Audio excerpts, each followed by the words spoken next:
अच्छा नहीं किया मैंने, पियो के सामने झूठ बोल दिया। ये लो, ठीक है, तुम्हारे लिए अपने हाथों से इलायची वाली चाय बनाई है। खैर तो है, आज बड़ी खिदमत कर रही हो मेरी। तुम पे ना आज बहुत प्यार आ रहा है, क्या करूं? क्यों? क्योंकि तुम अक्लमंद हो गए हो इसलिए।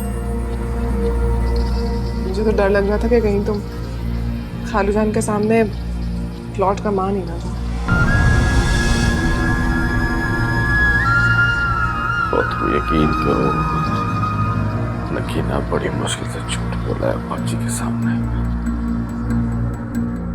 बस अब आगे भी इसी तरह झूठ बोलते रहना। और कैसे शर्मिंदगी महसूस हो रही है?